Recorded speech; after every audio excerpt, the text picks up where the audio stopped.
Secunderabad Ganesh temple నుంచి ప్రారంభమైన అయ్యప్ప స్వామి భక్త బృందం శబరిమల మహాపాదయాత్ర 17వ రోజుకు చేరుకుంది. తెలంగాణ, ఏపీ రాష్ట్రాలలో ఘన విజయంగా పాదయాత్ర పూర్తి చేసుకుని కర్ణాటక బార్డర్కు చేరుకున్నారు స్వాములు. ఆ హరిహర పుత్రుడు అయ్యప్ప స్వామి దయ పాదయాత్ర చేస్తున్న స్వాముల సహకారంతో ఈ యాత్ర విజయవంతంగా కొనసాగుతుందని చెబుతున్నారు గురుస్వాములు ఆర్ఎల్ నాయక్, నవీన్ యాదవ్. మీద ఇరుముడి గుండె నిండాల జడి అడుగడుగున నోట స్వామి శరణఘోష శరణఘోష. ఇల్లు తల్లిదండ్రులొదిలి భార్య పిల్లల బంధమొదిలి కానల్లో కాలి నడక సాగే యాత్ర సాగే యాత్ర. అయ్యప్ప స్వామి భక్త బృందం గురుస్వాముల వెంట యాత్ర. కన్ని కత్తి గంట గదా పెరు స్వాముల జంట యాత్ర. మునుపెన్నడు చూడనిది దివ్య యాత్ర. వేణుగోపాలు సుశీల్ గురు స్వామి చూపిన యాత్ర పాదయాత్ర.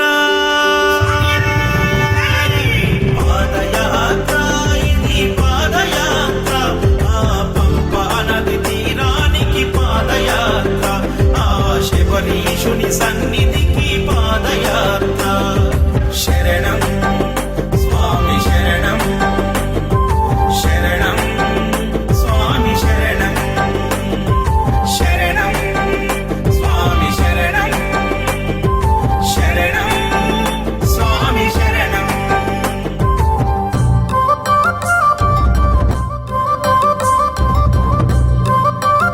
శ్రీ వేణుగోపాల్ గురుస్వామి ఆశీర్వాదంతో, శ్రీ సుశీల్ గురుస్వామి ఆశీర్వాదంతో గణేష్ దేవాలయం నుంచి బయలుదేరిన శ్రీ పవిత్ర పాదయాత్ర 2024 రెండు రాజ్యాలు తెలంగాణ అండ్ ఆంధ్రప్రదేశ్ దాటి కర్ణాటక ఈ రోజు ఎంటర్ అయినాము. ఈ మహాపాదయాత్రలో పాల్గొన్న అందరి స్వామికి నమస్కారం, కృతజ్ఞత. అండ్ ఈ మహాపాదయాత్ర దిగ్విజయంగా నడిపించిన అందరి గురుస్వాములకు, అందరి డోనర్కు నా శిరస నమస్కారం. స్వామి శరణమయ్యప్ప. స్వామి ఓం శ్రీ స్వామి. సికింద్రాబాద్ గణేష్ టెంపుల్ నుంచి నవంబర్ 6వ తేదీకు బయలుదేరిన అయ్యప్ప స్వామి భక్త బృందం శబరిమల మహాపాదయాత్ర రెండు తెలుగు రాష్ట్రాలు ఏ ఆకంఠం లేకుండా మా అందరి కన్న తల్లిదండ్రుల ఆశీర్వాదాలతో ఆ అయ్యప్ప స్వామి బ్లెస్సింగ్స్తోని ముందుకు కొనసాగుతున్నాం స్వామి. ఇవాళ కర్ణాటకలో ఎంటర్ అయింది స్వామి మహాపాదయాత్ర. ఇక ముందు కర్ణాటక, తమిళనాడు కూడా ఇట్లనే చల్లగా అయ్యప్ప స్వామి దీవెనలతో ముందుకు కొనసాగుతామని ఆశిస్తున్నాం స్వామి.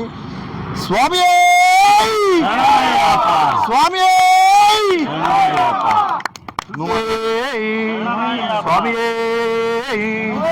స్వామి శరణం స్వామి. మేము నవంబర్ 6వ తేదీన శబరిమలకు పాదయాత్ర పయనమయ్యాం స్వామి.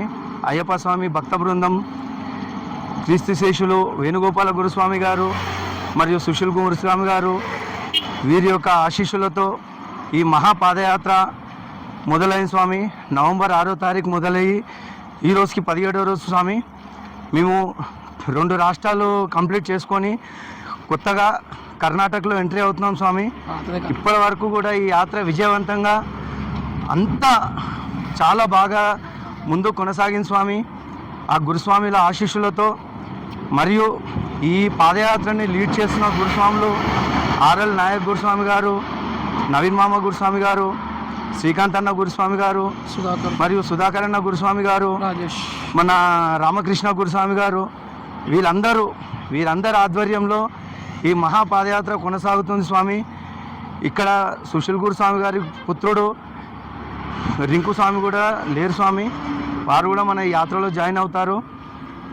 కానీ ఇప్పటి వరకు ఎలాంటి ఆటల విషయంలో కానీ ఫుడ్ విషయంలోనో కానీ ఎలాంటి ఇబ్బంది లేకుండా స్వాములకు ఈ 200 మంది స్వాములని విజయవంతంగా ఈ యాత్ర ముందు కొనసాగించేలాగా ఎవరికి ఎటువంటి ఆటంకాలు లేకుండా, ఎవరికి ఎలాంటి పరిస్థితుల ఇబ్బంది అయినా కానీ వెనుక ముందు నడిచేయడానికి వాళ్ళకు ఇబ్బందులు కలిగినా కానీ గురుస్వాములు వారికి సహకరిస్తూ ఈ యాత్రలో ముందుకు తీసుకెళ్తున్నారు స్వామి. వారికి, వారి కుటుంబానికి అయ్యప్ప స్వామి ఆశీస్సులు, ఆయుర ఆరోగ్యాలు, ఐశ్వర్య ఇవ్వాలని ఆ అయ్యప్ప స్వామిని మనస్ఫూర్తిగా కోరుకుంటున్నాను స్వామి.